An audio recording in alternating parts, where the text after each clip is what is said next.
C'est le compatriote du Sénégal qui parlait des gouvernants, de nos leaders de gouvernement en Afrique. Le frère Ebona l'a repris. Nous n'avons pas de gouvernants en Afrique. Il n'y a pas de leader en Afrique, honnêtement. C'est là que nous avons tout faux. Parce que ceux qui se disent leaders en Afrique, ce sont des fabrications des Occidentaux.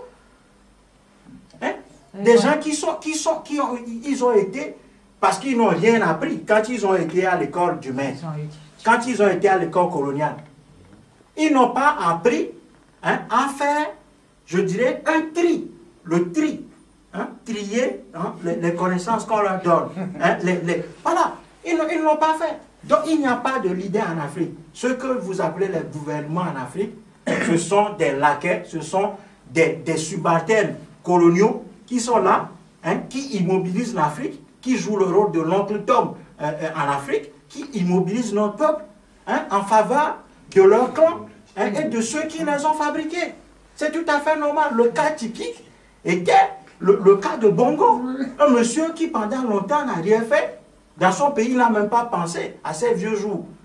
Ne serait-ce que construire un petit dispensaire dans son pays. Quand il est malade, monsieur va bouder la France parce qu'on est en train de sortir ce dossier, ça, la France, il boude la France, il va mourir en Espagne. Si tu meurs en Espagne pour punir la France, c'est ça que vous appelez la leader. L'Afrique doit redevenir africaine. Ça veut dire quoi? Ça veut dire que les Africains doivent décider de qui doit les diriger, de qui ne doit pas les diriger, de quelle politique ils veulent, etc., etc.